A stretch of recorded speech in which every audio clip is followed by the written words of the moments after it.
Welcome back to Backward Point Podcast, a podcast that is always on time, never an hour late, never fears of boycotting, and we don't ever need to have a committee discuss the moving forwardness of this podcast. With me, as always, my Ramiz Raja, my Anjam Sethi, my brother, my co-host, Bashar Syed. If you thought all the drama was going to happen on Sunday at the Pakistan-India match, you were wrong. The real drama happened at the Pakistan versus UAE match. Bro, I lived through 2009, the terrorist attacks in Lahore. I lived through 2010. Bob Woolmer's death in 07. 07, yes. Let's start from there, actually. 07, Boomer's death. 09, the terrorist attacks. 10, the spot fixing scandal. 11, semi-final loss. 16, when the big guns retired, Misbah, Yunus, Afridi. Like, I lived through everything, man. I've lived through Ahmed Shahzad. Umar Akmal being our keeper. I've lived through Umar Akmal being the keeper. I've Zulkarnain Haider. Remember that? When he randomly just got ghaib? Lived through all of that. But today, what I felt for literally 3 hours straight from like 8 a.m. to 11 a.m. EST. And boys, the lads who were up, they know what it was like. Man, it was some of the darkest feelings and thoughts I've ever had as a Pakistan cricket fan. Now, I was sleeping, so you actually lived through that. I woke up and I was like, what is going on? Bro, I woke up with Mikhail at 7:30 a.m. I was downstairs checking everything. I was like, because there was no confirmation. Well, we'll go through the timelines, which you will array, but like just general thoughts. There was no confirmation on the game. Everybody thought it was going to happen. Nobody said it wasn't going to happen until around 8 a.m. You know, when the game was supposed to start at 10:30 a.m., we started hearing rumblings. Hey, players haven't left yet. And I was listening to Behram on Ali Imran's feed. Sports Today was like, it was just insanity. And I would just be on X and refreshing. And you'd hear this and that. And this boycott is on, game is off. Players are flying in 3 hours back to Karachi or Lahore. I was like, what the heck is happening? And then just the events, the way that they unfolded, just shout out to the Patreon chat. Honestly, thank you guys. I mean, honestly, I'm so happy that this exists for me, at least, because there was somewhere I could go to release all these frustrations because I was genuinely very frustrated in this. And, we do this for half a living, I would say. And we have to talk about this and we have to live through this. But that was one of those moments where I was like, I wish I could just sign out, log off, because it was just taking a mental toll. And then finally, when the game happened, that itself was its own escapade, which we'll talk about. But not a good day to be a Pakistan cricket fan, not a good day to be a fan of cricket. Politics has officially entered the chat, and it's just horrible. This sport has become a joke. The way it's run, the way it's being managed, and it all starts on Sunday, September 14th. We're going to go through the timeline of the events. So guys, buckle up, because this is going to be a ride. So before the India versus Pakistan match, the ICC match referee, Andy Pycroft from Zimbabwe, he informs Salman Agha that you should not be shaking hands with the other captain. And this is 5 minutes before the toss. So Salman Agha is kind of taken aback. This is unusual. So toss happens. There's no handshakes. The match happens. Post-match, there's no handshakes. And then there's political comments passed by the Indian captain. The match finishes. Salman Agha boycotts the post-match presentation. He sends Mike Hesson to the post-match press conference. And then 2 days later, on Tuesday, September 16th, the Pakistan team trains at the ICC Academy. There's supposed to be a pre-match press conference, which the Pakistan team skips. That same night, the PCB issues a tweet through their X channel, and it says, the PCB has not yet made any final decision regarding the Asia Cup. Consultations are ongoing in this regard, and a final decision will be made by tomorrow. The decision will be made keeping Pakistan's best interests in mind, says the PCB spokesperson Amir Mir. This is one of the most vague tweets I've ever read in my life. Like, what is it? What are you actually saying here? A lot of nonsense. A lot of, we'll keep you posted. A lot of, we don't even know what we're going to do yet, but we'll figure it out. This tweet did not give me any sense of authority or any sense of comfort that things were going to improve. And I was actually kind of shocked when I was hearing the discourse around it. Hey, you know what? It's going to be fine. They're still going to play. There's some reservations. Maybe this will happen. Maybe Richardson will come in place of Andy Pycroft. I want to stop right there because as soon as all these statements were coming out, and we're kind of pissed off as the PCB that Andy Pycroft did this and that. I'm sitting here, I'm reading everything, and I'm like, am I the only one who's kind of not understanding the point of going after the match referee when there's evidence, proof? Indian cricket captain is live on television in the PC and the press conference, proclaiming political sentiments, appeasing to a certain political right-wing fan base on international cricket television, which he's not supposed to do. Whatever you do in your personal time is not the case. When you're on the cricket field wearing your team's emblem on your left chest, you are a representative of the game of cricket under ICC law. So when that is happening, why are we going after the match ref? It's like you're trying to shoot down the messenger. So the insinuation is that Pycroft was in collusions or in cahoots with the BCCI. And Salman Agha was left in the dark to the last moment. Okay, maybe that's an offense that could be taken up. But isn't the offense that the Indian cricket captain was talking about political stuff at the post-match press conference and the presser after that for a good 10 minutes? Isn't that what we're trying to shouldn't we be attacking that? That is actually a breach of the ICC code of conduct. He should have been fined, reprimanded. But how is he going to fine them? How is Andy Pycroft, an ICC official, going to fine him when the ICC chair is Jay Shah? But also having a background in the Indian political party, the BJP, who's currently in government. His father is Amit Shah, who's the Home Minister of India, very close friend of the Indian Prime Minister. Yeah, but Jay Shah doesn't sign on the fines. There's probably a department in the ICC that does or takes care of these. There's probably a committee, and they give fines left, right, center. Slow overrate fines are the quickest to give before the match is ended. Like Rohit Sharma or Babar Azam used to get fined without even hesitation. So why do we need a certain committee to come through this when there's proof, liable? The guys come and not even confess. It's it's there. It's all there. You just issue the fine, whatever it is, 25%. Even if it's a ceremony, is fine. That's not what we're looking for. We're not looking for monetary damage as much as we're looking for just repercussions of actions that may have hurt sentiments and have deterred or dented the spirit of the game. Because what Sky did on Sunday could set a bad precedent to what's going to come next. If Pakistan win on this Sunday, we're jumping the gun ahead a little bit.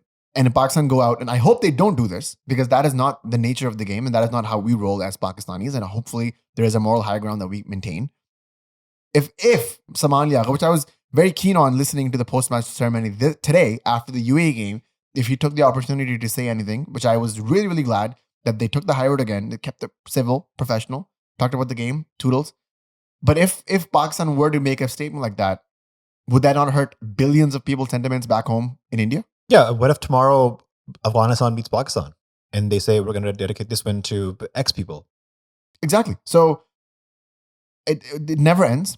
And the fact that the ICC is not even questioning this, and the fact that the PCB is so we can talk about the incompetence because there's a series of it, but the fact that this is the point, this is the hill that the PCB was thinking that it's worth dying on, was wrong.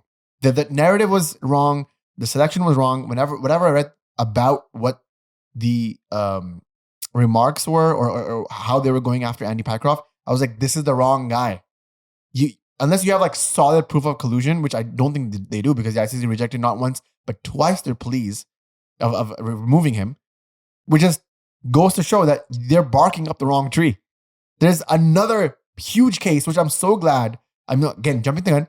Rambo in his press conference with Najam Sethi and Mohsin Naqvi, which I call the Avengers of PCB, when they assembled, he was the one who brought it up. I was like, and I actually, Remy said, I actually think that this is the wrong thing. We should be talking about that in the press conference, and we should be digging up that. And I'm like, thank you, Rambo, for some sort of semblance of sanity, because what we were going to do was insane. Moving on to what happened today, Wednesday, September 17th. The Pakistan players were supposed to leave their team hotel at 4:30 p.m. to get to the ground by 5 p.m. And they were staying in Dubai Marina. Very important. I'll come back to this. And Pakistan's demand at this point was for Andy Pycroft to be removed as the ICC match referee. He was scheduled to officiate today's match. And Mohsin Naqvi mentioned that there's going to be a press conference shortly, so wait for more instructions. Now, in the meantime, Mohsin Naqvi calls on former PCB chairmen Najam Sethi and Ramiz Raja for consultation. And there's a video released by the PCB where they're in a sort of a meeting room at the Lahore Stadium, where it's Mohsen Naqvi, it's Ramiz Raja, it's Najam Sethi, and Aqib Javed. No, I want to call this... The elbow. If you know, you know. I want to call this... You said Avengers. This is Justice League. And my shirt represents that this was the Justice League Naqvi cut. Release the Naqvi cut. Ramiz was Batman, Naqvi was Superman, and Najam Sethi was Flash, but inverse. Thought about this one for a long time. Yo, there was just... I urge everybody to check out the 25-second teaser that they released of this meeting. There's this one horrifying jump cut that if you put it to like horror music or like a horror soundtrack, it will jump scare you. Like everybody's talking and then there's randomly like Najam Sethi is going dead face looking into the camera. And then it cuts back to like Ramiz Raja scolding Naqvi. And I'm like, what just happened? What is happening? Why was Aqib all there? Why not? We think Aqib was like, we should take a brush to the Dubai Stadium pitch and just decimate the pitch. Yeah. Make it a spin track. Let's get Sajid Khan on the team. Let's get Numan Ali in the team and win the match. What side do you think Aqib Javed was? Do you think he was pro boycott or pro game? He was everything you know about Aqib Javed. He was there for the vibes. He was there for the vibes. He doesn't have a side. He was chilling. He was there for the AC. For the cricket. I think Naqvi was leaning boycott. And I think Ramiz Raja and Najam Sethi, who have led the PCB chair for years. I think Najam Sethi did twice or maybe 3 times. Ramiz Raja did for 2.5, 3 years under Imran Khan's leadership. He was also PCB director for a long time. Exactly. And he's had administrative roles in the PCB. So I'm very, very glad that Mohsen Naqvi was able to rally up these guys because maybe this is something that's out of his expertise. He needed extra help. I thought that gesture was really good, really positive. It gave me confidence in Naqvi being like, hey, I don't know this. I'm not going to pretend like I know this. Like, you know, you would see with other PCB chairs, like Zaka Ashraf, to name one, which is shocking because Zaka Ashraf was the only one that was not there. And I was like, dang, bro, this guy got booted again, which is good because he sucks. But it just gave me confidence that if he does not know the answer to something, Naqvi, he will find a way out. But that's sort of a double-edged sword where Mohsen Naqvi, because of his background in politics and media, he doesn't know much about cricket or administration or the rules or the rules. Laws. So he oftentimes is reliant on other people, and other people can be honest in their advice. They could be giving him wrong advice. He would know the difference. But I think that fact that he trusts at least the 2 previous chairmen who have done a lot for Pakistan cricket, good or bad, that's a debate to be had, showed me that he's willing to open up his courts, which is important. He's not a dictator per se. He's more of a I'll take the mashwara rai of everybody and see what comes up. I think he came up with the right decision, which was to send the troops back into the buses. At this point, the game had already been delayed 1 hour. This is where my blood pressure started rising up again because I heard that I heard the game was called off. Hasan Nawaz was the one who tweeted it. I put it in our group chat. I was like, guys, it's over. This is a horrible, dark day, black day for Pakistan cricket. Probably as worst as 2010 when the spot fixing scandal happened, because I could see not 6 months, 12 months, but 5 years down the line, the repercussions of this. That Pakistan is a whimsical team that pulls off because they don't have a disagreement with the match referee. What does that affect, not just monetarily and financially and fiscally, to the Pakistan team, which is already maybe like the 4th or 5th richest board, or you could say the 4th or 5th poorest board from the top. Already there is a plan from the BCCI and the Indian side to boycott this. This is to isolate Pakistan. To single out Pakistan as a rogue cricketing nation and a rogue nation itself in the world. You know, this has been the messaging from your neighbors for a long time. Why play into their hands? And now this is not something that I'm saying just like off a whim. Go look at Sports Today. Go look at Republic TV. Go look at Sports Yadi. Go look at anybody that has any sort of voice in the sporting space, and you'll see that that's the plan that they've had since the beginning. And Sports Today is one platform that I think is neutral to right. Like they're a bit more balanced. And still, I'm like, yo, these guys are like off their hinges. So the notion of boycotting was a very hard line that Naqvi and Co took, which I think was really pushing it. The toss was supposed to happen at 6 p.m. local time. Yes. And at 5:45 is when Mohsen Naqvi says that the match will go ahead and the team is going to leave for the stadium. Game was delayed by an hour. But what happened next is that because the team was at Dubai Marina and 5:45 means that's peak rush hour time, so the team is actually stuck in traffic. For 40 minutes. 40 minutes. So the team gets to the stadium by 6:25, 7 p.m. is toss time, and 7:30 the match starts. All in the meanwhile, the UAE team has had their warm-ups, they've done their drills, they've had their team meeting, they're ready for the toss, and we're just still getting there. You know what the craziest thing would have been? The craziest turnout of all time is when Pakistan reaches late to the Dubai International Stadium. The UAE team demands a walkover.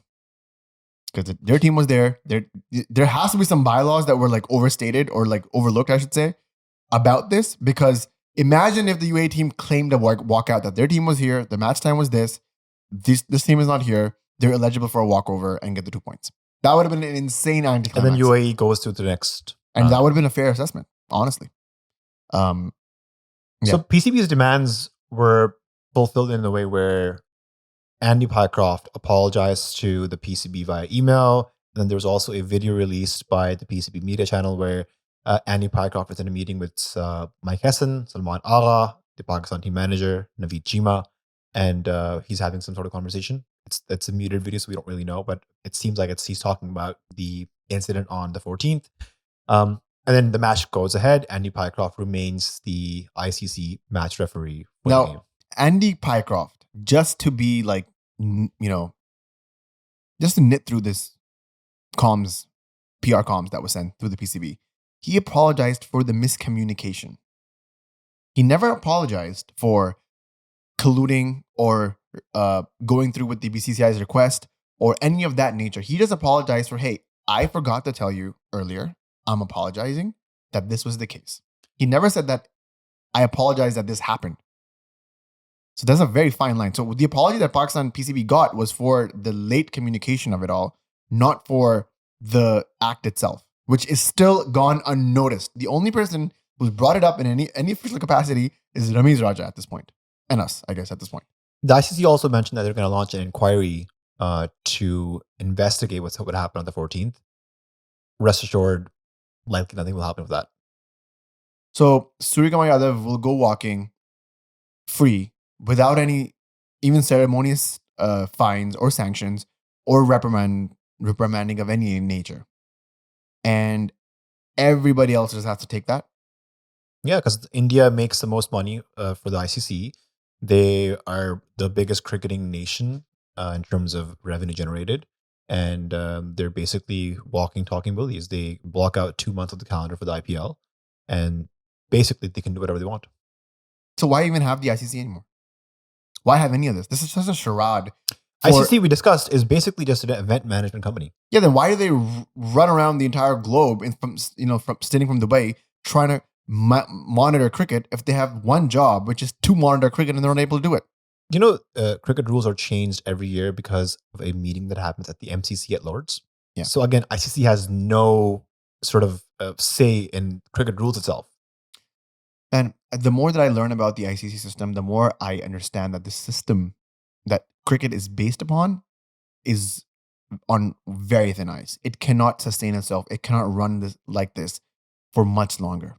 And there will be an overhaul. Will it be in 5 years, 10 years, 15 years, 20 years? Will there be a big bidder like Saudi Arab or UAE, or maybe both of them together? Will Riyadh pull up and be like, I'm just buying the ICC now? It's going to be called Saudi Cricket Commission, whatever it is going to be.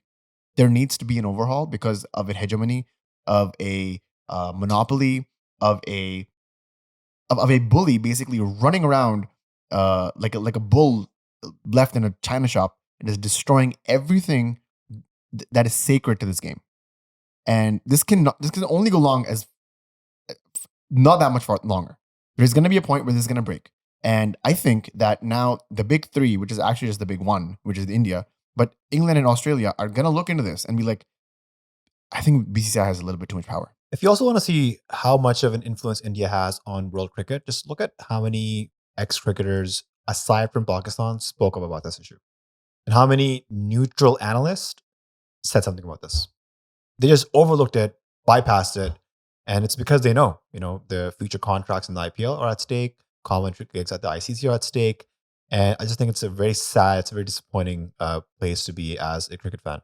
I wanted to talk a little bit about what the ramifications could be if Pakistan did boycott this match. Firstly, they would have been eliminated immediately. UAE would go through. The Pakistan team would have had potential penalties to the ACC between 12 to 16 million USD. Participation in future events, not just Asia Cups, but ICC events could be At stake. The ICC could sanction the PCB, and ICC could stop its annual payouts to the PCB, which are around 34.5 million USD per year, which is a huge chunk of how PCB operates.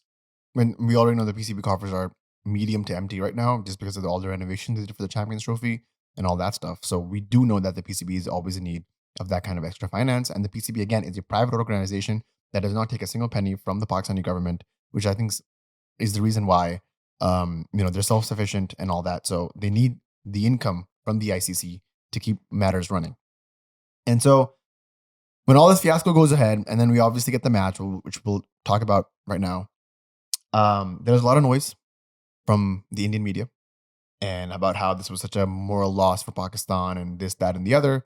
And there's always obviously the left, which was the Pakistani side, which was talking, hey, maybe this actually kind of worked, and we got at least got an apology, this, that, and the other. The issue was highlighted in the world. The issue was highlighted in the world. People picked it out. There was a mess created, a drama created. People were like peering in. The UAE Pakistan match suddenly became super duper interesting, and not just because of the game itself, but because of the drama behind it. And this entire week is going to be interesting, and then the Sunday game is going to be even more interesting.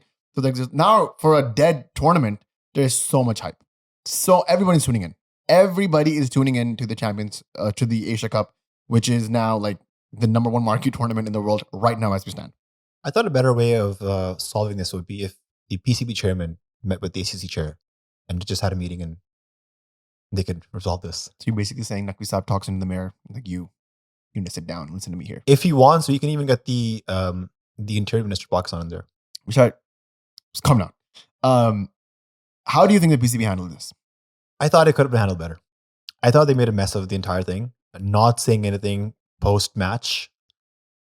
Salman Agha boycotting it. I thought that was interesting. He could have come out and said something about the event immediately. I think there was a shock of everything, like this happening so quickly. Yeah, I don't think that anyone was prepared. Nobody was anticipating this. Usman Wala got fired. I don't know if you heard about that. Suspended. I think he's going to lose his job. So Usman Wala is a PCB director who got suspended for this lack of communication. Why? PCB has to show that we're taking some sort of action. Why Usman Wala? Scapegoat. Easy target.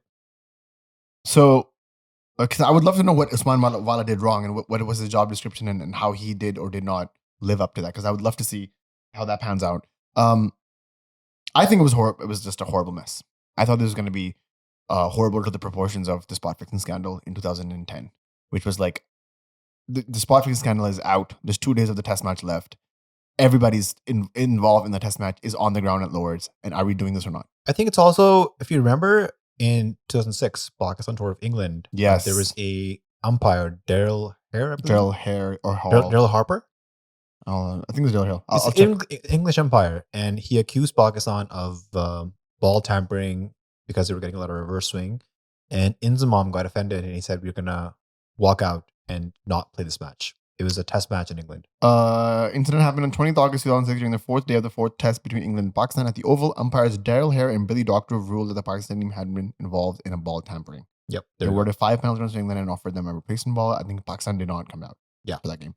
There was another situation which somebody in the Patreon chat sent me. I think it was Amr who sent it to me, that there have been instances where officials that are deemed questionable or not agreeable by one side, aka India, in this situation that he sent me, would be removed. So Billy Doctorow, I believe, was in another scandal around about the same time in the mid 2000s, where Sachin Tendulkar and some other players in the Indian team refused to play under his umpireship because they thought that he was biased and impartial and not a good umpire. And so I think at that moment, ICC did remove him or changed him to somebody else. You can either boycott the umpire or you can injure him, like what Mohammad Haris did today. Shout out to Mohammad Haris. Last few thoughts on this. I'm so glad Pakistan ended up playing this game. I think it was very important that Pakistan showed with their actions on the field that they will not take this BS, and that why penalize them for doing nothing wrong? Like, why would Pakistan boycott this tournament? This is exactly the narrative that the right in India have wanted to promote. Every sports podcast in India, everything that has come out of India has been like, we want a situation where the world boycotts Pakistan, and this would have been playing exactly in their hands. So I'm glad saner heads prevailed. I'm glad that Najam Sethi and Ramiz Raja were at least taken into consultation, and the advisory committee was held, even though it looked like a bunch of uncles hanging out at Eid. But that's fine. That's for a matter for another day. But I'm glad that they came to some sort of conclusion, which was positive, which will move this whole fiasco forward in a positive momentum way, which now we can look towards the 21st with greater light, with more anticipation, and hopefully with a better result if you're a Pakistan cricket fan. I'm just glad that I don't have to live through this day ever again. TR in the chat said he just feels exhausted, and I echoed his sentiments. 3 hours of this, and then 3 hours of the game that we witnessed. It was just, after the game was done, I felt like my adrenaline was so high that I just collapsed on the bed and I snoozed for 2 hours because I was like, I cannot take this. My mind was buzzing. Maybe I was too chronically online during this entire situation, but you have to be doing this type of the job. And I remember I came to your room when you woke up and I was like, bro, this has happened. I was out of breath. I was stressed out. And yeah, I'm glad the day is over. We can live to see another day. And I can hope that Pakistan Cricket Board, with all its incompetencies, with everything that they do wrong, which is a lot of it, and we've been very critical on this podcast since the beginning. Nothing has changed since Florida, even though we met the man himself. We will still continue to say right is right, wrong is wrong.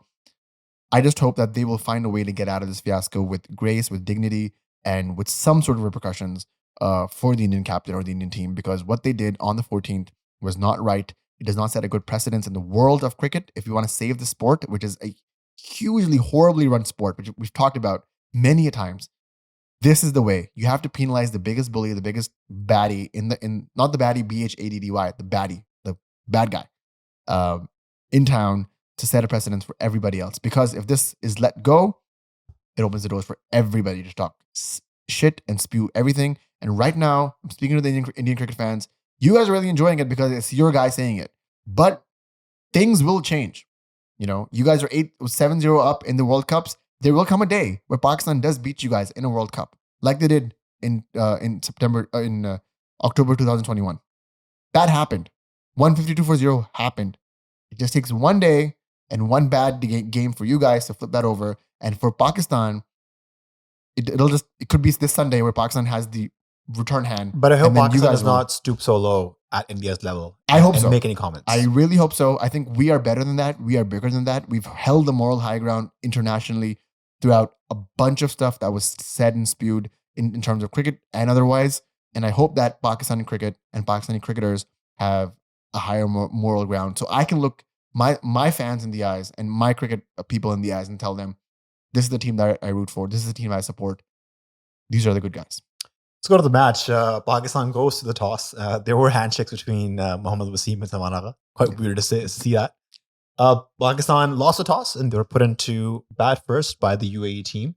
2 changes. Fahim out, Fazil Shah in, and Sufyan Mukim out, Haris Rauf in. So I think a good call to rest Fahim in the sense where we weren't getting that right utility from him. Because I would disagree. He didn't ball in the last match. But today was the game. There was 15 matches and he didn't end up bowling. Today was the game that you needed. Today was the game that you needed Fahim Ashraf to bowl. You did not need Fazil Shah today. Today was the game. But where does he bowl? He doesn't bowl in the power play. He would have. When the power play finishes, you go with spinners. So where is his utility? He should have bowled 2 up front with Shaheen. So the way the ball was nibbling around, and you saw it. And I don't know why Hasan and co were not able to read that from the pitch. This is a huge criticism that I'm making. These guys do not know how to read the pitch. And this was something, by the way, that I noticed way back in the Islamabad United camp as well. They would say, oh, the pitch is doing this, and the pitch would do something completely different. It's a 170 pitch, 210 is being made. Like, this is something, I know reading the pitch is an art. And, you know, inside the United camp, there was always jokes that, hey, Shady knows how to read the pitch. And Shady would come back and say, this is going to happen. And the complete opposite would happen. So that's like something that, you know, is a running gag inside the United camp. At the same time, this is international cricket. And if you don't read the pitch and you sit down Fahim Ashraf for Fazil Shah, who basically did nothing with the bat, and you will not bowl him because you already have like 95 million spinners in the team, then you needed a Fahim Ashraf here, who, when the ball was swinging around, as you saw in the first 4 overs when Pakistan was batting, I was like, dang, bro, bad selection call. This is my criticism against Fahim Ashraf and Haris Rauf. Fahim Ashraf has been on the Pakistan cricket scene now for 8 years. This guy, 8 years ago, was bowling 140 clicks. Now he barely bowls 130. 8 years ago, he was a first-change bowler. Today, he is still a first-change bowler. He has not learned how to bowl the new ball. At best, he just does scramble seam on a good leg, that's it. Hardik Pandya, we've seen the past few years, has developed now away swinger and in swinger. He's attacking the bowling with Bumrah. Why haven't we seen our players evolve that much? Haris Rove, we keep saying, oh, don't bring him in the power play. Why not? This guy is a fast bowler who can bowl the new ball. So- What kind of fast bowler cannot bowl the new ball? You hit for He was 14. your upfront pacer. You got hit for 14 today in the power play. It's ridiculous. This is insane. Even at 130 in the wobbly seam and everything, I'm hearing you out. Today with the sticky pitch, you bowl Fahim in the power play. I think the management just does not have faith in Fahim's bowling. That's what it is. Simple as that. And he's playing as an all-rounder. You gotta So get him over. if he's only playing as a batsman, batting at playing a full-time batter at number 8 is actually not a smart idea. Yeah, it's not. So today they dropped Fahim, they pushed Nawaz at number 8, and they brought Huzul Shah at number 6. Well, I think that was just a rotation of like who's going in and who's going out.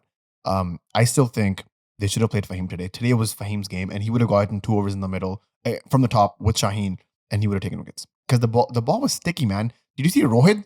Rohit was swinging the ball like it was Wasim Akram. I'm glad you brought that up. Junaid Siddiqui, Rohit today, Bumrah and Hardik Pandya on Sunday, they were swinging the balls around corners. Both ways. Pakistan, Shaheen did not get that much swing. I would even argue Saim got more swing than Shaheen. Saim got some in depth today. Something is going on with our bowlers, with their wrist positions. There's only one fast bowler.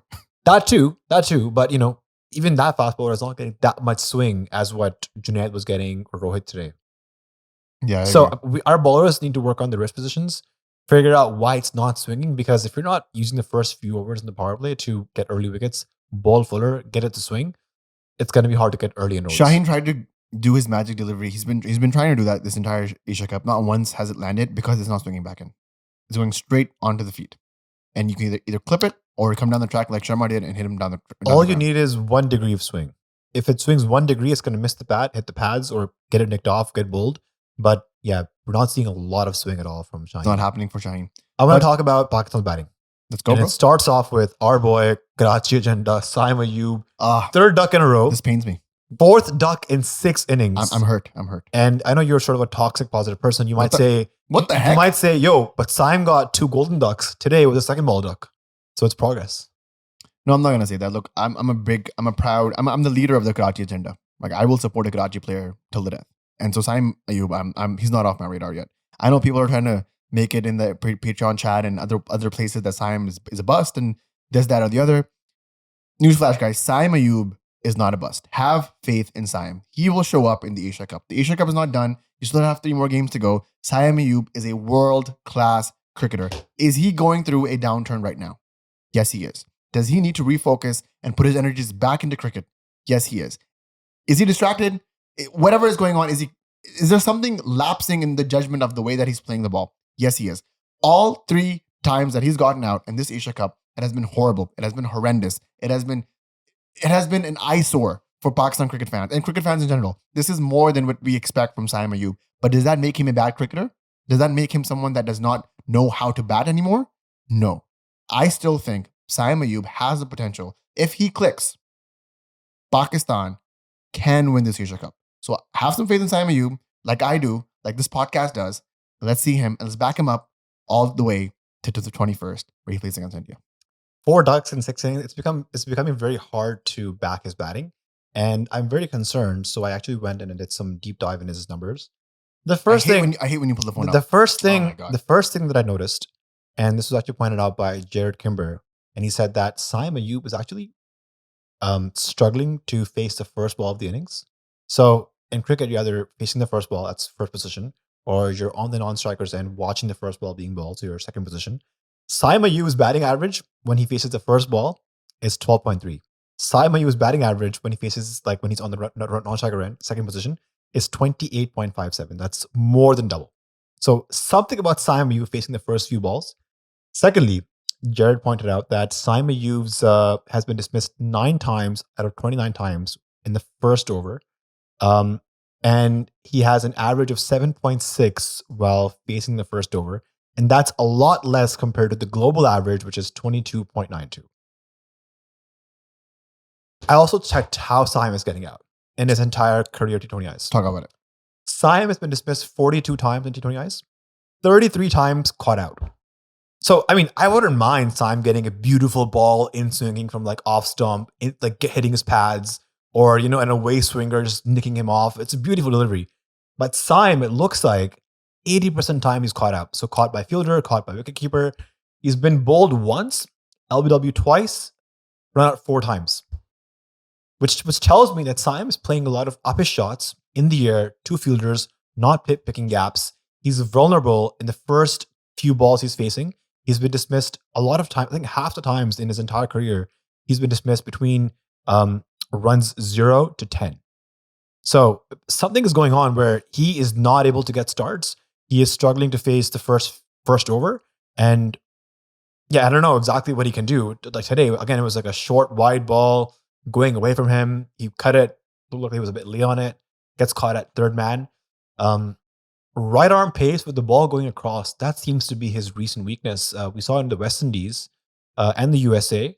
He got nicked off by Jason Holder, by Jaden Seals, and then the dismissal against Hardik Pandya last match. And today, Junaid Siddiqui, who looked like the second coming of Glenn McGrath. 5th duck in 9 innings in all international matches.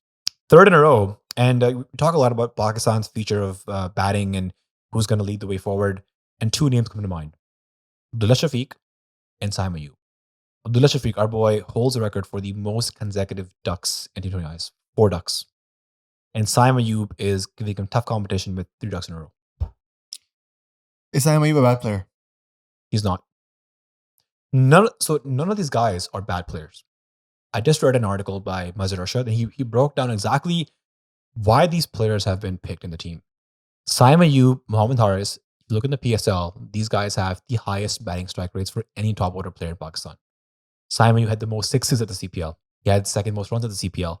He is a CPL winner. He had the most runs at the National T20 Cup, I think, a year or 2 ago. So he's come through the domestic ranks, through under 16, under 19s, and that's why he's in the team.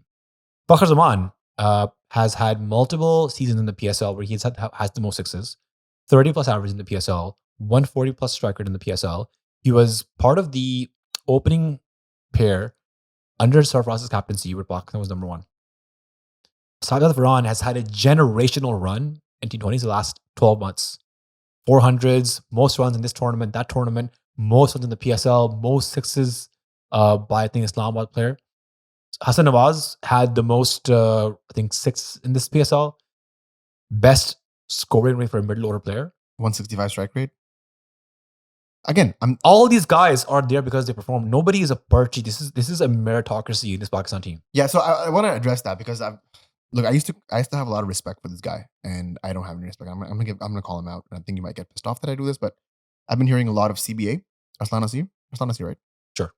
And I used to like his stuff. I thought he was a really funny comedian guy, just an average fan like you and I, just commenting on the game of cricket. But recently, for the past few weeks, few months, I should say, maybe a couple of years. I haven't seen this stuff in a while.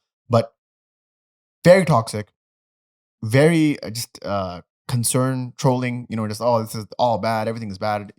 And he throws around the word parchi a lot, which I'm really glad that you mentioned all these things because none of these boys from the 1 to 15 in this team are parchi. Nobody comes into this team without merit. These are the best T20 players that you have in Pakistan right now. And that includes Mohammad Rizwan and Babar Azam sitting out. That includes them. These are the best 15 that you have right now. Can the combination go this way, that way, other? That's a whole debate we can have. But nobody on this team is not here without merit. So all that trash that he's spewing, I hope our audience can clock into that and call BS on that ASAP. Also, very distasteful thumbnails. I'm not a fan of any of the stuff that he's doing. And I hope that whoever's listening to Backward Point can go out and see for yourselves what kind of hatred is being spewed. I used to watch him many years ago. Back in the 2019 ODI World Cup. Watching the game and his videos would be like part of my routine. Yes. I stopped watching him a few years ago.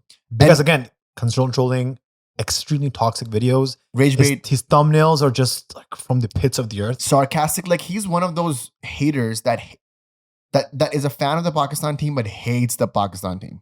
That's a dichotomy that you cannot live with. And when Pakistan wins stuff, he takes credit. Like, hey, I told you this, that, and the other. And when Pakistan loses, go watch the stuff. We try to be constructive on this podcast. Yeah, we are criticizing Saim Ayub right now. Like he's not playing good cricket, but you will not hear us using vile and discolorful language because that's not our style, and hopefully our audience is not like that either. We get a lot of hate comments from a lot of people from the other side of the border of Pakistan, but we never engage distastefully. That's just not who we are. And so when stuff like this is out in the open and the platform that he has, it just pisses me off. Sorry, I'm off topic, but coming back to Saim Ayub, coming back to Pakistan's batting order, Saim's being caught 80% is a very good stat that you brought up. It is telling me, as an observer of Saim Ayub, that he is mostly throwing his wicket away. The 3 ducks that you said that we saw in the Asia Cup so far, let's pick them up. The most recent one slashes hard at a ball that should go for 4 over point, goes back to third man, catch. Hardik Pandya, first ball, right? A ball that you should be cutting towards backward point, on the ground, on the up. Horizontal bat, just kind of like sticks it out there, catch that point. The one before that against Oman. No look shot, LBW. Going there, being cocky, trying to be the star player. You have no idea how this is the way pitch is facing. The ball is just a little bit fuller than you wanted to. It stays low. You're dead. You're dead meat. I think the issue is that Pakistan, because they've committed to this style of play, they don't understand that this is the way pitch. The par score is 160, 170. So the most you can do is be aggressive in the power play. But the middle overs, we've seen every single team struggle to hit boundaries. So they've just been rotating strike, preserving wickets for the last death overs.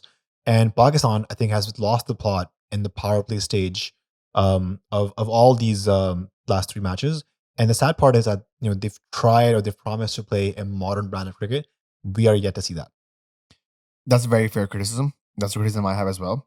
That does not mean that it's not still up their sleeve to do that. Pakistan, under this new regime, has played about 15, 20 T20Is. Can you sit here across from me and tell me that in any one of those T20Is, Pakistan has played their perfect T20I, where everything is clicked? They've scored 200. They've restricted the opposition for like 120, 130. The bowling's been great. Can you name a single instance where that's happened? I think the third match against West Indies in Florida was a pretty good match, right? I think Farhan and Saim got a big partnership. Hasan Nawaz comes in towards the death, finishes off. We get them out for a low total, and it was a good match. I wouldn't say a perfect match, but it was a good match. That's a great example. That's one that at least you and I were in the stadium for, and that's absolutely true. The one before that was a nail biter, a thriller, but again, not a perfect match. I would say more often than not, this team has not even yet to live up to the potential that this team has. With Saibzada Farhan, with Saim, with Fakhr, in the bowling with Shaheen, with Abrar. Abrar even hasn't even taken the most amount of wickets that he can because people are so cautious playing him. But just sticking to batting here, we haven't seen even glimpses of what this team can do in this Asia Cup. And we're talking about 2 games against Oman and the UAE. In this Asia Cup, yes. But again, this team has scored more 200 plus totals together in this year than they have in the year before that, and the year before that, and the year before that. So, yes, it may be a 2-step forward, 1-step back situation, but we're still moving in the positive momentum. So I don't want anybody to be completely disheartened by this performance. Again, this team is not locked in yet. Sunday might change that. And I truly believe this. That Sunday, the 21st, might be a very different India-Pakistan game than we've seen. Might be one of the most high-octane India-Pakistan games. And it'll just be a battle of nerves. Every single game that I've seen from this Pakistan team in this Asia Cup, because a lot of these guys are playing a big tournament like this for the first time, there's a lot of eyeballs, a lot of pressure, a lot of this, that, and the other. They have looked nervous, Bashar. Nervous. Saibzada Farhan, nervous. Haris, nervous. Hasan Nawaz. Nervous. Hasan Nawaz looks like he's like a deer in headlights, bro. Like, I just want to like sit the guy down and tell him, bro, it's going to be fine. Like, there was nobody in the ground today, Bashar. There's like maybe 50 people. Hus from the Patreon. Shout out to you. He was in the ground. And he was stressed out because he bought the tickets in Pakistan. Was like, hey, we're not coming. And then so I was like, hey, congratulations, Hus. Your ticket's going to be fine. They still have not played their perfect game, which gives me hope that this is not, that we haven't seen the ceiling of this team yet. We've seen the lowest tiers yet. I would agree. We've seen the bottom tier, but we don't know how high this team can jump. And I'm willing to bet a lot of money and a lot of time and a lot of podcast hours that we will see this in the Asia Cup soon. Saim gets out. Fakhr walks in at number 3. It looks like a lefty replacing a lefty. Wait, I just want one last question on Saim before we move on. Go. Do you believe in Saim Ayub? I do. So you don't believe the haters that should say that? Somebody said like you should drop Saim. No, it's frustrating. I want him to succeed. I want him to score runs. I am equally frustrated about Saim Ayub, just like everybody else. But I am not losing hope. Not yet. Let's move on. Faith, Alfred. Faith. Batman. Let's move on. Yeah, Saim gets out. Fakhr walks in. We didn't see Haris being padded up at the toss. Against India, he was padded up. And once Fakhr gets out, I then look at the dressing room. Haris is padded up. Agha is padded up. Hasan Nawaz padded up. Muhammad Nawaz padded up. 4 guys padded up. You and I also padded up at home. It's like they might call us. You never know. Farhan gets out, gets caught at deep fine leg, and then Agha walks in. Again, Farhan, horrible dismissal. The problem with this team is the batters. They're going out to every single T20 playing like it's a 200 pitch. It's not. None of these pitches are 200 pitches. They're 170, 180 max. Stop playing like you're going to go hit 6 sixes and an over. Only Shaheen can do that. He almost did it today. But stop that. Like the way Saim is getting out, the way that Saib's other Farhan is getting out, and the way that Haris is getting out. Like, barring today's game, I would say. Stop acting like these are huge flat tracks in Rawalpindi. They're not. They're sticky pitches, and they're gonna turn. The odd one's gonna stay low. The odd one's gonna bump high. Just play cautiously when you can, and find the bad ball that you can dismiss. That's it. I think if you want to learn how to play on this pitch, you should look at the way that Abhishek Sharma was taking down Pakistan. Straight bat shots in the V, over long off, over covers, over mid wicket, and our guys were going flat bat, horizontal bats, skying it in the air. So maybe give it a bit more respect to these conditions. So I'm glad we're talking about Fakhr, because Fakhr was the one guy that showed Pakistani batting that, hey, if you hit in the V down the ground, not cross bat. I mean, Fakhr kind of goes cross bat anyways. That's the nature of his style. But if you come down the track, if you maneuver the pitch of the ball, if you mess with the bowler's head, they will make the mistake that you can capitalize on. You'll have to take some risks in the beginning, and they will pay off if you just are calculated with your decision making. And I'm so glad that he did that to show the rest of to pave the path for the rest of the guys. Pakistan were 17 for 2 in 4 overs, and I was like, oh my god, this is going to be another collapse. We're cooked. Can't make 110, 120, and we're going to lose this match. But it was the 5th over where Fakhr got 14 runs, and that just gave us some momentum. We finished the power play with 39 for 2, and our power play scores this Asia Cups have just been going lower and lower. 47 against Oman, 42 against India, and 37 today. So just no improvement. Just we're regressing. Unfortunately, that's the case. But what I did like though was the rebuild from that point on. Agha played slow. That is Agha criticism. has been playing slow. Agha It's has a been big playing issue. slow. That is a criticism on him. And on the other side, Fakhr was keeping up the momentum. So we were in a steady position. After 10, what were we at? Something like around the 62, 63 mark for 2, which is probably a good launching pad to hit up 150, 160 total. Again, that was not the case. Again, Agha failed, was not able to capitalize. The stress, the pressure is on him. Have you noticed that Agha's hair is thinning? Dude, Agha Agha just looks like 10 years older than he did. Okay, Agha this Asia Cup, 23 runs, 7.6 average, and 57.5 strike rate. And this is a guy who promised to play with intent in modern day cricket, and he was the face of this new era of Pakistan cricket. Yo, his career strike rate right now is 111. Agha is not able to dispatch the bad deliveries away. That's shocking. And what's more concerning is that this is someone who's been through the rigor of first class cricket. This guy has been in the first class circuit since the past 12 years, playing internationally for the past 4 years. Arguably one of the only all format players that we have who plays tests, ODIs, and T20Is. And to see him just be bogged down by UAE bowlers and Oman bowlers, couldn't take singles against India, that to me is very concerning. And all the UAE bowlers were doing, I mean, shout out to Simanjeet, Dhruv, and Haider Ali. All they were doing was like, in Urdu we say lagga ke rakho. Dude, did you see the stat of Pakistan against left arm spin? Pakistan since the last Like 7 1 year, average? no, 16 average. Yeah. Pakistan Lowest on the bottom. cannot play left arm spin. And that's why I think UAE played, 3 spinners today? Left arm spinners? Yo, just slight anecdote. I was at the Nets today, right after the game, and there was this Indian bowler bowling to me who was a left arm spinner, and I got bamboozled like 11 times. 11 out of like. But you're a club player. But I'm just saying, it's a Pakistani problem. We can't play left armers, unfortunately. I don't know what it is. Is it the dip? Like because it happened 3 or 4 times where he would wait, latkane wage, like he would give it air. He would invite me forward, and he would just turn, and it would beat my back by like a millimeter every time. I'm like, why can't I touch the ball? So then I went on the back foot, right? He darted it in. Plum. There's about 2 or 3 ways to actually play spin bowling, and this is just from what I've heard, and don't take my word for it. I bat number 11 in my team. But you either make contact early, so you sweep the ball, or you go down the track and you hit the ball, or you make contact late where you go on the back foot.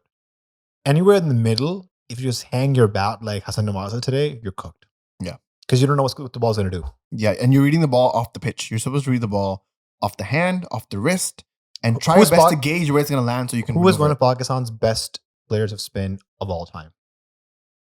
Jagmeda? Mihdad, Yunus Khan, Inzamam. These guys were great at using their feet at sweep shots. Javed Mihdad, reverse sweep shots. Safi was really good. Safi, yeah, really good. Sarfraz was really good at a playing spin. Would you say Shahid Afridi was a good spin basher? Or good at maneuvering spin? Afridi was a basher. I don't know about spin or pace. All right. Okay, that's enough from you. So yeah, I mean, there was some sort of recovery after Fakhar Zaman and Salman Agha went out. There was Hasan Nawaz and Khushal Shah that looked absolutely clueless. What is going on with Hasan Nawaz? That is something we raised in the previous podcast as well. Again, I think it goes to show to talk about it. He got like Simranjeet Singh was bowling like he was a Marken Premier League bowler, Bashar. It was like we've played these teams in these leagues that we play. And there, because we play on grounds that have really thick grass. So unless like you're clearing a 30 or 30 or 40 yard circle, you're not gonna get, I sound like I mentioned that, but you don't get value for your runs here. And so what most teams do, the way to win in these grounds in Markham and Scarborough and northern and eastern Toronto is that just you get the deadest of bowlers and you just tell them to like bowl loopy on off stump. That's it. And these guys will slog and smash and do whatever because nobody has the art to maneuver. Pack the outfield, let these guys hit. And I felt like I was watching one of these games the way that Simranjeet was bowling. Oh, it's 50 kilometers or 50 miles an hour, like 78, 90 kilometers, 75 kilometers, 60 kilometers in the air. I was like, this is slow, man. Like I could see the dip and everything. And these guys were just taking their bats out. Nobody aside from Fakhar Zaman used their feet. No one used their feet. Which I was like, bro, Hasan Nawaz is such a good smasher in the V. Oh, he has that high elbow. The bat comes down in one single swing. It's such a beautiful sight to see when he connects it. I'm yet to see it. Last 4 or 5 matches, yet to see it. Against any quality spin opposition, he has yet to score impactful runs. Concerning signs. And then Khushal Shah, I just think, was the wrong selection today. I've stated that before. I think today was Fahim's game. You play him from the batting and the bowling. You let him bowl 2 overs, maybe 3 in the power play.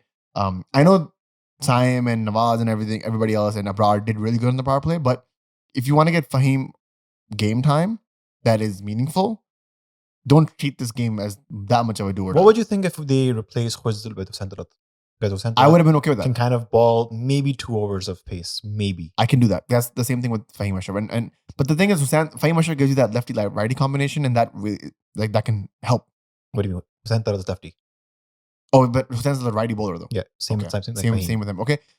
I don't know. Hussain Talat, everything I've heard about Hussain Talat is that he's a top 4 player. He rotates a strike. He'll hit the odd bad ball. Is he a number 8 for you? Is that too low for him? No, number 6 like Khushal. Something to think about. Do you just expose him in front of India now on the 21st? Like that's a conversation to be had. Again, Khushal wouldn't be my guy in this game, but again, he was there. He was there. It was all you could say about Khushal. Haris, interesting. A little bit more of a cautious innings. 2 fours in a single, which I loved. I was screaming in the lounge. I was like, amazing. He hit 2 beautiful fours, bam, single.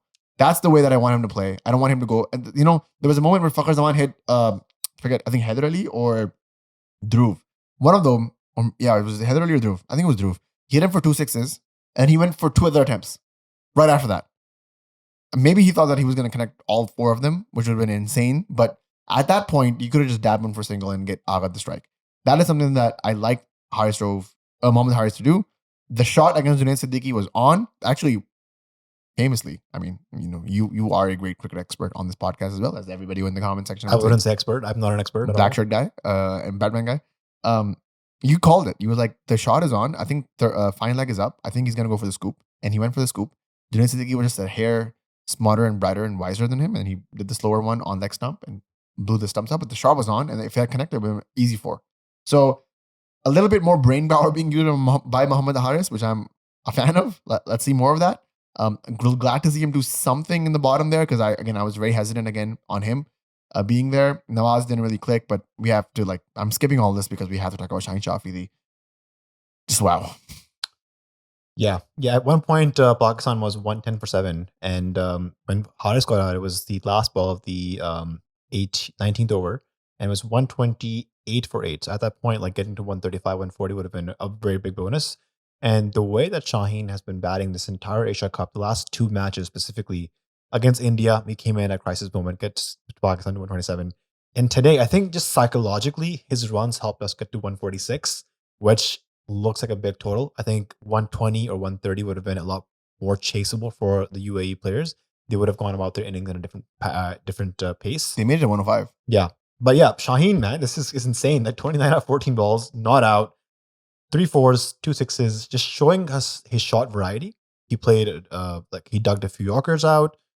On the offside, on the leg side, we keep saying that Shaheen has one shot where he clears his left leg and just goes for it. Today, he showed us his shot variety.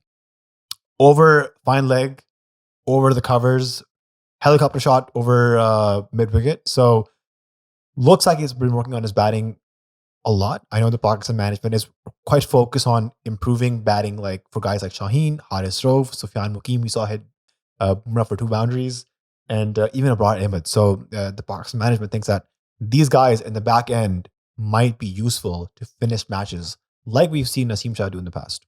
Shaheen Shafidi, number 2 in the total impact stats for ESPN Cricket Info, behind Azmatullah Mirzai with 145. 64 runs he scored with 3 wickets. I just wanted to pull up his average and his strike rate. I think he's not out in both these games.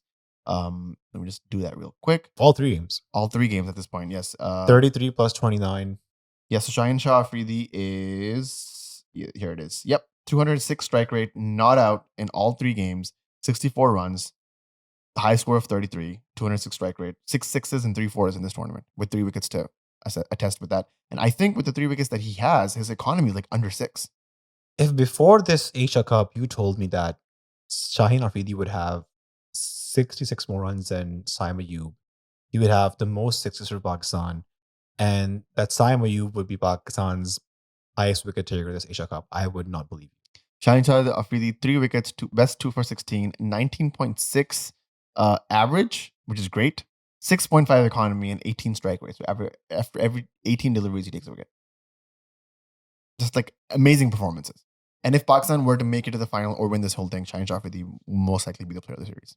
That's my take. Because not only is he creating the impact that Pakistan needs from the bottom, something that you needed from a Haris or something that you needed from a Nawaz, he's going out there. Because we have to talk about this. We were very critical of Shaheen Shafidi's batting. At a number 7, number 8, number 9 position, you needed someone like a Pat Cummins or a Stark or someone that that like a David Wiley or whatever that would come down from the bottom and give you something to fight for, right? Just some resistance from the lower order. And he has shown aspirations to be an all-rounder, just like Wasim Akram. And we were just like, where is it? We haven't seen it.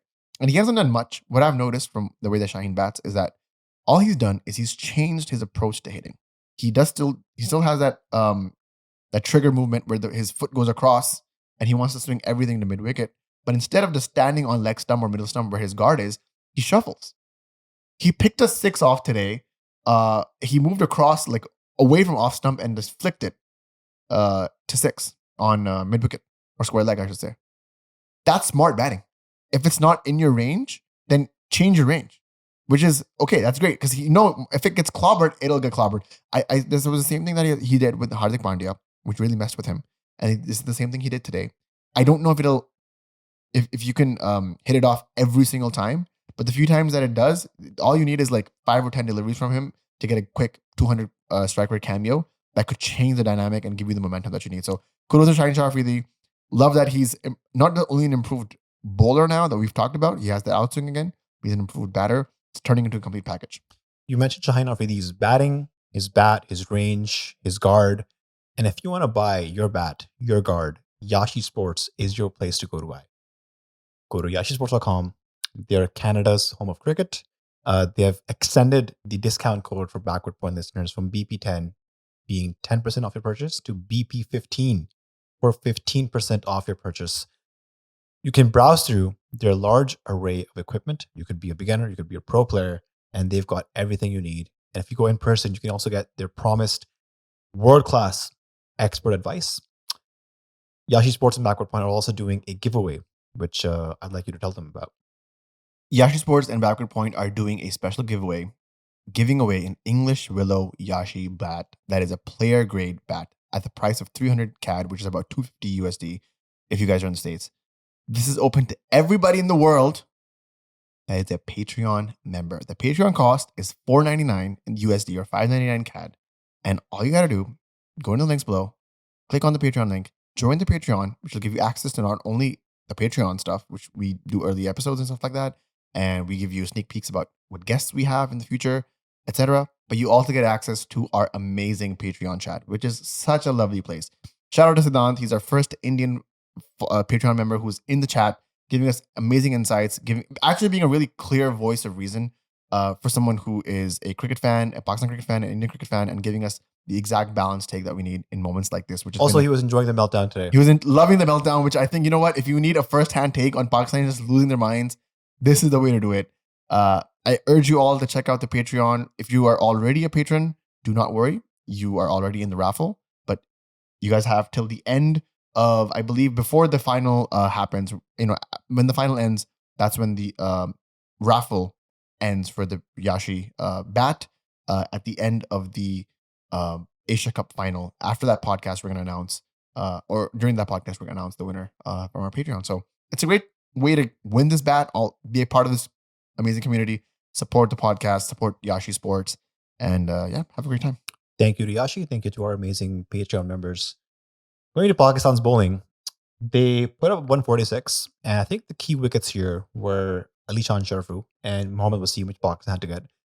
These guys have been their key run scorers. Wasim he's had a terrific record in his career so far, also showing us glimpses of what he can do in the Tri-Series before this Asia Cup. So getting these guys out was very important. They got to a good start, but Shaheen comes in, and I think he saved his Yorker for that wicket because he went for a couple of length balls, some cutters, and eventually the ball that got Ali Khan Sharfu was a Yorker, which was an inside edge bowled. And I think the key wicket for me in this match was Abrar Ahmed dismissing Mohammad Wasim. Now, Abrar is showing us continuously why perhaps he's Pakistan's best white ball spinner right now. Yeah, without a doubt. Not giving away runs. It's him and Saim Ayub. Not giving away runs, taking wickets, and just going quietly under the radar.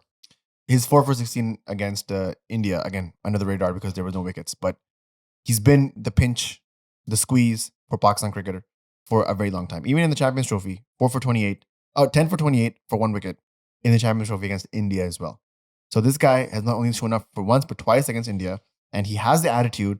He's an aggressive bowler. Aggressive spinners, oh, I love them. Shane Warne. Spinner with the fast bowler's attitude. Shahid Afridi. Like, those guys, give me more of that. Like, Sajid Khan is one that has that fast bowler's mentality when bowling spin. And I think Abrar is also one of them, which has just that, the gravitas, I should say, to pull games away. People are scared of Abrar. The Indian batters are scared of Abrar. They gave him the respect that he needed. They only took 4 off of him every over, which tells me if the best T20 batsmen are giving you respect, you have something on your hands. I would love for him to get some more support. And every now and then, Nawaz chips in and Saim chips in. But bowling, you bowl in pairs. You would know this better than I do. Like, when you're bowling from the top, you love to get like somebody like an Azmi who's bowling with you. So he brings in the ball, you bring out the ball, and then you guys stick the bowlers out, stick the batsmen like that. With me as well, when I'm bowling leg spin, I love to bowl with an off spinner. Just gives you the variety. You hunt in pairs as bowlers. So somebody needs to like stick it up with Abrar so that whenever he's bowling his spell, they're giving him assistance so that, you hunt in pairs. If Abrar applies a squeeze, somebody else takes the wickets. Abrar is the key to Pakistan's win. Shaheen is the key to Pakistan's win. And Saim Ayub is the key to Pakistan's win. These guys have to keep clicking, keep performing in all of their departments that are important for Pakistan's sustained success. Couple of captaincy issues I thought in this match were giving the second over to Mohammad Nawaz, even though we've seen Saim Ayub being the power play wicket taker against India the last match. Yeah, I was shocked by that. Nawaz goes for 13 runs. I think maybe Salman Agha thought that because there's 2 righty batters, Nawaz can come in and spin the ball away from them. But so can Saim. And Saim has a Yeah. little bit more control and more experience bowling with the new ball. And I felt like Nawaz, the ball just wasn't gripping for him. There was a lot of do, which was an interesting observation. It tagged the what are they called? The towels were out, the rags were out, and the ball was being shined and rubbed and all that stuff every single delivery. And in that moment, I would get somebody with a little bit more control, like Simon, and he again and again proves to be a lethal power play bowler.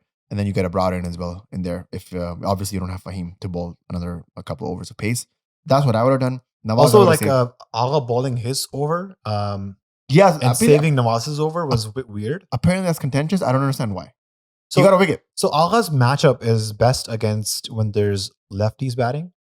When I even spoke to him in Florida, I asked him why wasn't he bowling against West Indies, and he said that he wanted to bowl at one point when there was two lefties batting, but he wanted to give an opportunity to Abrar and Sufyan Muqeem to get some overs, or even actually Saim Ayub. But today he came into bat ball when there was two righties playing and gets hit for a boundary, and I thought that could have potentially changed the match if he got smashed. Now I think Agha right now is sort of fighting for a place in the team. So maybe bowling an over is like, okay, I can bowl an over too. Do you want to talk about the Salman Agha situation? Because I think that's a very interesting conversation that we can probably end. Yeah, I mean, looking at his body language today in the match, he looked frustrated. He looked on edge, annoyed. Do you Just the blame way him? he was reacting to fielding mishaps and overthrows. He was screaming at the boys. And that's very unlike Salman Agha. And then the relief near the end of the game, which everybody saw. I was like, he was smiling, he was laughing like a load was lifted off his shoulders. If Pakistan had not made it to the Super Fours, it would have been pandemonium when you went back home. It would have been pandemonium on this podcast.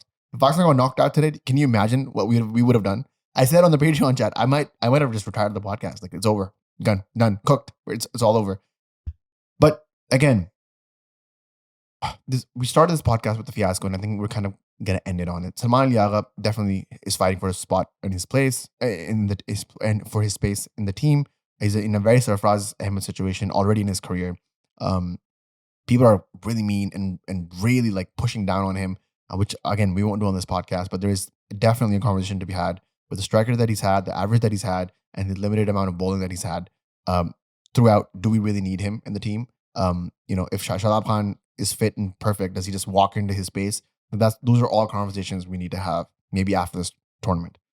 As it stands right now, what we keep forgetting time and time again, whenever stuff like this happens, is that in between all of this, you have empathy for the fans, you have empathy for the PCB, you have empathy for everybody, but you don't have empathy for the Pakistani players who are waiting in their hotel rooms for an hour and 10 minutes, not knowing if they're going to be playing or not going to be playing.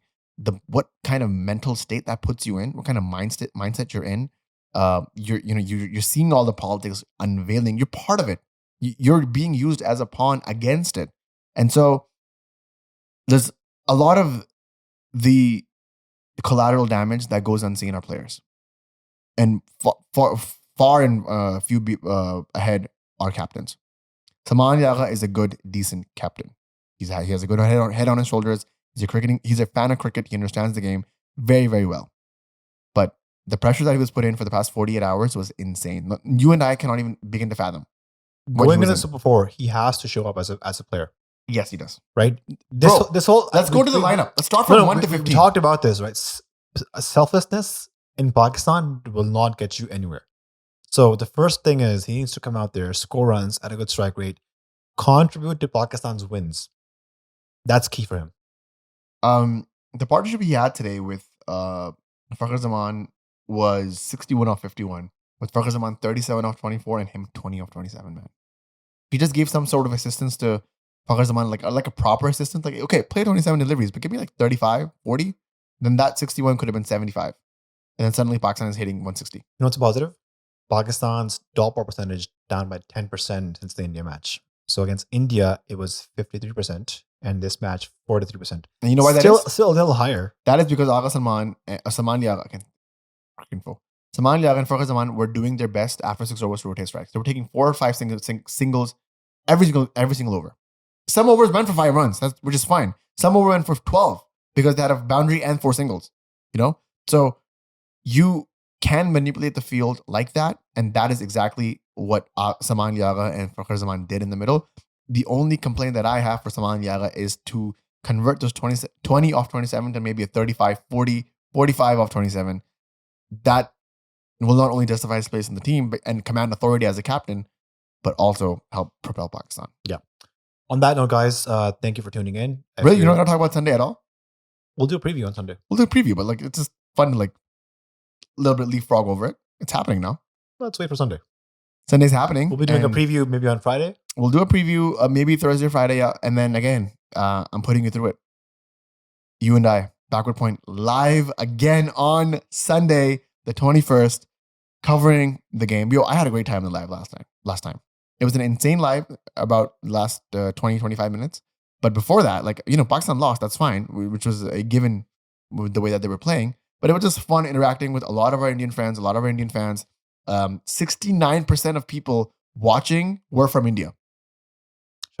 Shout out. So you guys pulled up and you guys were civil. Again, few bad apples. We don't consider them part of the gang, but it was a lot of fun. There was at one point 450 people watching us concurrently live at the same time, which is an insane amount of people. 30,000 people altogether. 30,000 people altogether went back and restreamed and watched all that stuff. So yes, we are 100% showing up for the Sunday game.